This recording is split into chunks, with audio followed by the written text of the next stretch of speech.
The other day, I was eating dinner by myself.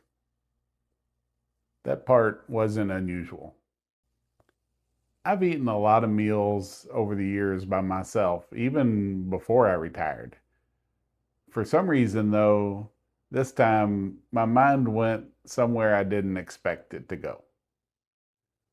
I started thinking about dinners at my mother's house. Big family dinners, lots of food, lots of noise, people talking over each other. Nothing fancy, just family. But I cannot tell you which was the last one. That's what stayed with me.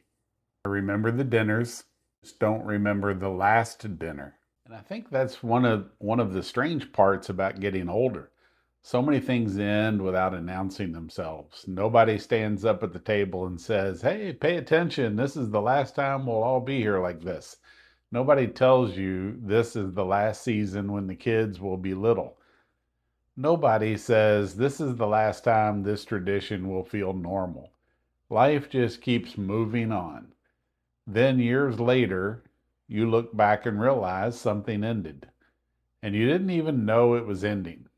I've been thinking about that lately. The last times we didn't know were the last times. We usually think the big moments in life come with a clear beginning and a clear ending.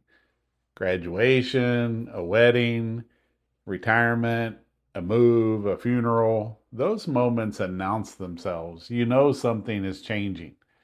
But some of the most meaningful changes in life don't happen that way. They happen quietly. A family dinner becomes less frequent. Then it becomes occasional. Then one year it just doesn't happen. The kids grow up. The grandkids stop being little. The weekly visit turns into a phone call. The phone call turns into a text. The house gets quieter, and none of it feels dramatic while it's happening. It just feels like life. I used to have dinner at my daughter's house once a week. That was one of those routines I probably didn't appreciate enough at the time. The kids were little. My grandson would be there, my granddaughter would be there. And like kids do, they would find little ways to make dinner memorable. I remember them trying to get me to eat things off their plates when their parents weren't looking, and I did it. At the time, it was just funny. Another family dinner, just another night. But now, when I think about it, I realize those nights belong to a season of life that doesn't exist the same way anymore. Things changed, people changed, schedules changed, family situations changed. The kids got older, and somewhere along the way, one of those dinners was the last one. But I don't remember knowing that. I don't remember driving home and thinking that was the end of that chapter. I probably just went home like I always did. Maybe watched TV, maybe went to bed, maybe assumed there would be another dinner next week. That's how most last times happen. They don't look like last times, they look ordinary. That's the part that gets me. We spend so much of life waiting for big moments. We think we will recognize the important days when they come. But often the days that matter most don't feel important while we're living them. They feel regular. A normal dinner, a normal visit, a normal conversation, a normal drive, a normal Sunday afternoon. And then one day, regular is gone. I think about work that way too. When I stopped working about 10 years ago, at the time it felt like a big change. But I don't know that I fully understood what I was leaving behind. Not just the job, the routine, the people, the little conversations, the drive there, the familiar complaints, the feeling that my day had a certain structure to it. There was the last day I walked out of work. There was the last time I had certain conversations. There was the last time I was part of that world. And even though retirement was something I wanted, there are still pieces of that old life that disappeared quietly. That doesn't mean I want to go back. It just means I notice it now. Getting older does that. It makes you notice things after the fact. When you're younger, life feels like it keeps adding more plans, more people, more places to be, more things ahead. But as you get older, you start realizing life also subtracts, not always in a tragic way, sometimes just in a natural way. Children grow up, parents get older, friends move, neighbors change, traditions fade. Certain rooms are never filled the same way again. And the part is that you rarely know it when you're living through the final version of something.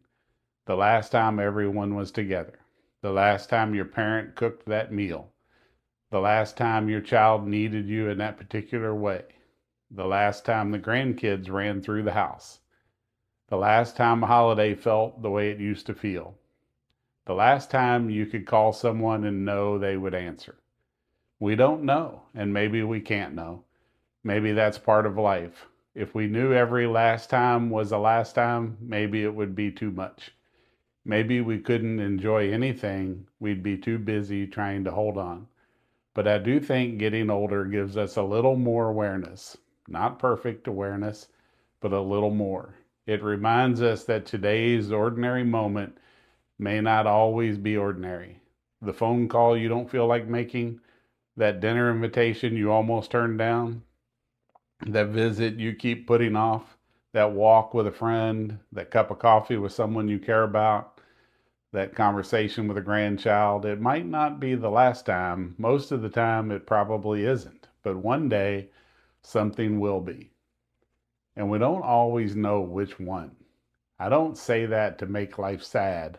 Actually, I think it can make life more meaningful because the point isn't to live afraid of losing everything. The point is to pay a little more attention to what is still here. I can't go back to those dinners at my mother's house. I can't recreate them. I can't walk into that house and see everyone around the table the way they were then. I can't go back to when my grandchildren were little. I can't go back to every season of life that passed quietly. But I can remember, and maybe remembering is its own kind of gratitude. Because if something hurts a little to miss, maybe that means it mattered. Maybe that means we were lucky to have it at all. And maybe the lesson is not to spend the rest of life grieving what ended. Maybe the lesson is to notice what hasn't ended yet. There are still conversations to have, still people to call, still meals to share, still walks to take, still ordinary days that may someday become the memories we look back on. That's what I was thinking about while eating dinner. Not that I was eating alone, but that life changes so quietly. One day the table is full, one day the kids are little, one day your mother is cooking, and one day everyone is laughing and you think it's just another day. But then years later, you realize it was part of a chapter, and that chapter closed without telling you. I don't remember the last dinner, but I remember the dinners. And maybe that's enough to remind me to pay more attention to the ones I still get. Because we don't always know when something is happening for the last time, but we can know when something is happening now. And maybe that's the part we can do something about. So I'm curious, is there something from your life that you remember clearly, but you don't remember the last time it happened? A family dinner, a holiday tradition, a job, a visit, a person you wish you had called one more time? Share it in the comments if you're comfortable, because I have a feeling many of us carrying memories like that. Moments we didn't know were ending until they were already gone. Thank you for watching.